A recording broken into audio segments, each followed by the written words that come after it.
We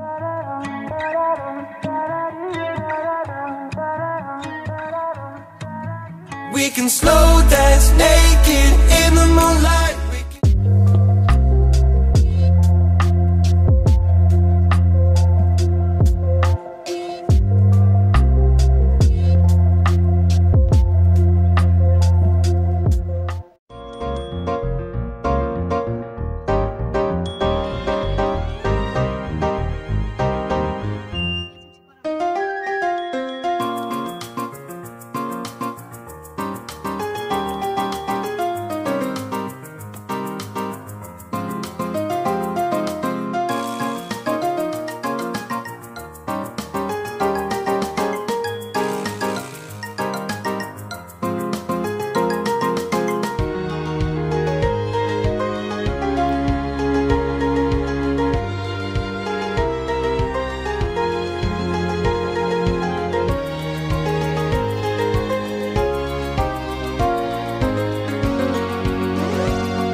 В момента съм на 51-та тема, като нощо се пропусна в началото.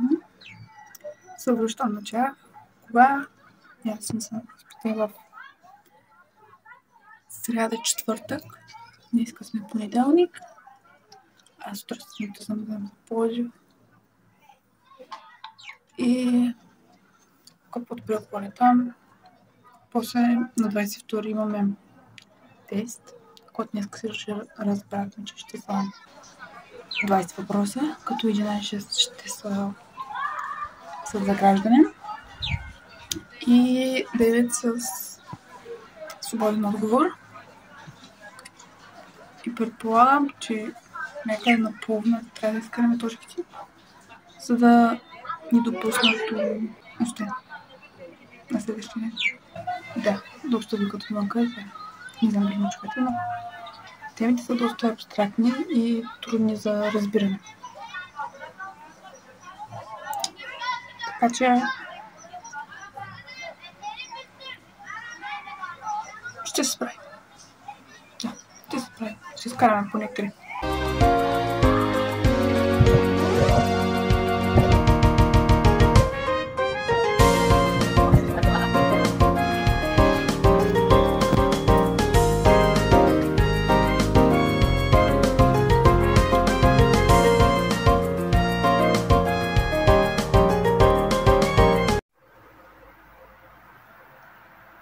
Да, изглеждам ужасно това.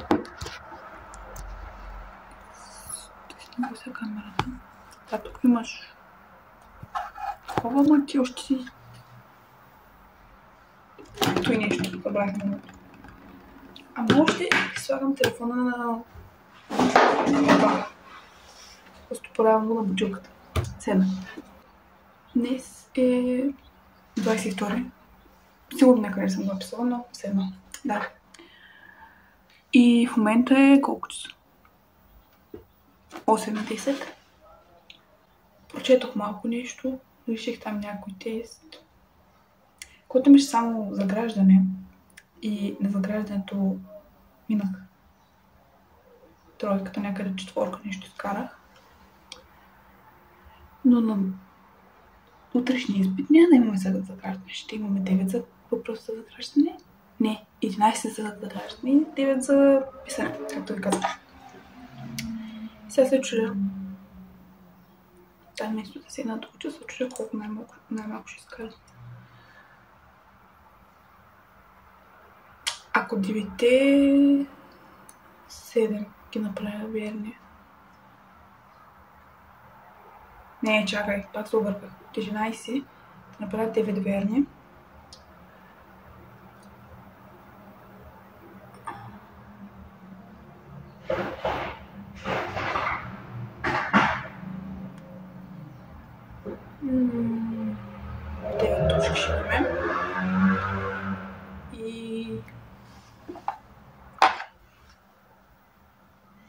Нямам се напръста как ще оценя тези отворените, но и оттам ако хвана някъде просто 18, ако се подзове. Може да служат някакви 5 точки.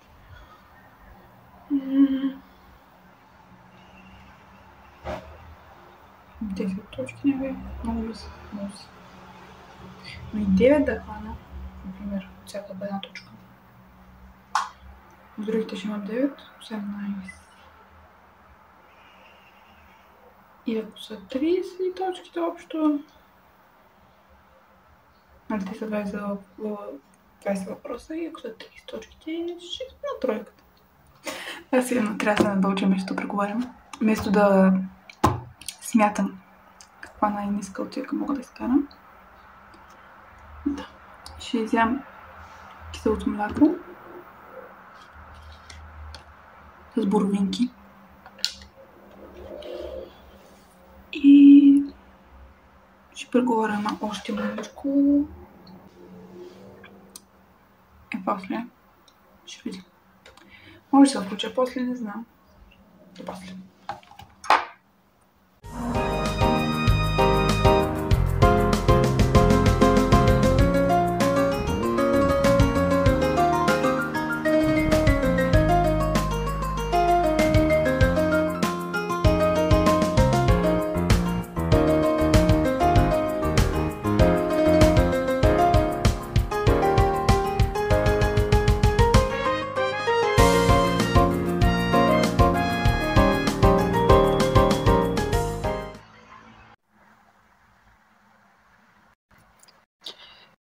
Изпитам мина.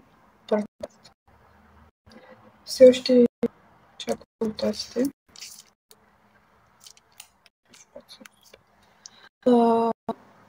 Как беше? Не знам, често. Не беше трудно, но не беше и много лесно. Написах всичко, което се сетих. И ще видим. Надявам се да съм минала. Сега от 11 часа насам в момента е 3:30. Почива. Обядва. Сега малко мисля да седна да почета още.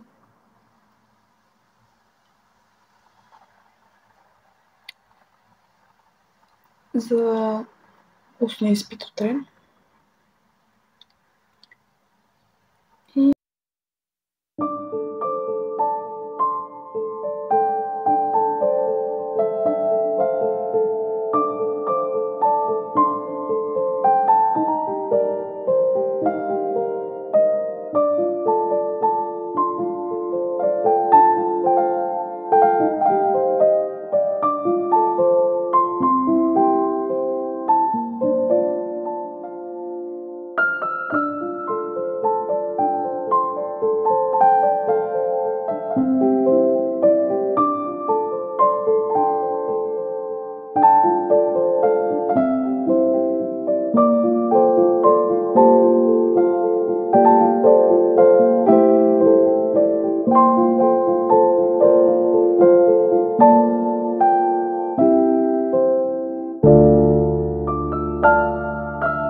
Готови ли сме?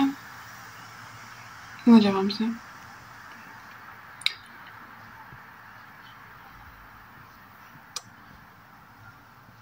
Тук като кажа нещо, че искам да се обърна. Пояко се изпъдва за това. Искам да се падне или темата за макроструктура на правото, или темата за физическите лица. Така. Ако не, ще пиша каквото знам и дена да мине. Не ме интересува дали е с 3 или с 4. Но искам да е над 2, така че да мина и да не остава за поправка. Сега. Ще минеш. Ще минеш. Да. Ще го мина и ще отида събота и неделя да празнувам. Ще го мина. Ще го мина. Знам го. Не е трудно. Знам го.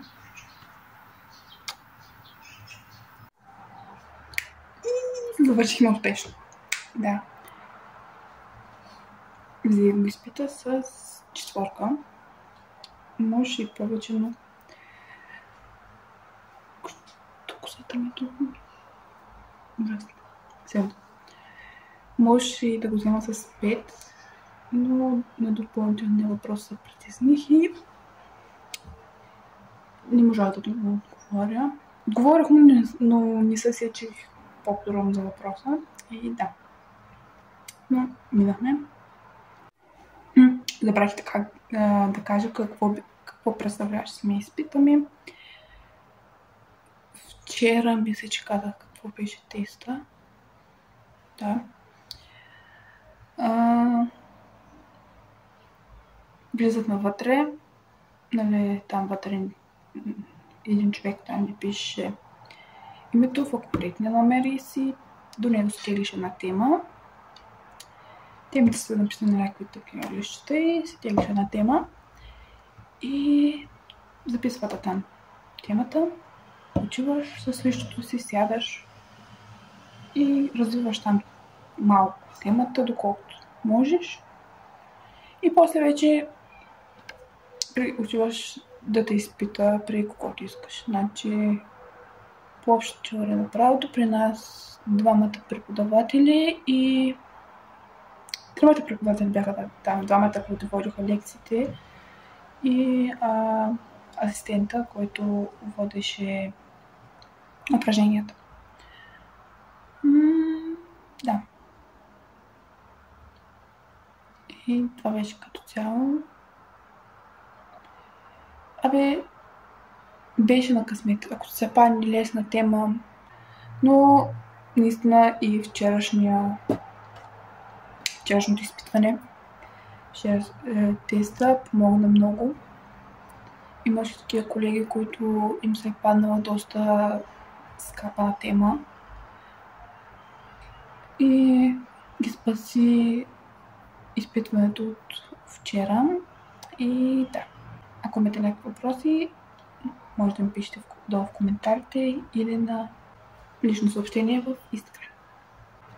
Сега утре ще напускам общежитието и малко почивка, около месец, и ще почнем да четем по гражданско. Това беше за този влог. Благодаря, че гледахте. Не забравяйте да харесате видеото и да се абонирате на канала, ако ви е харесало. И до следващия път.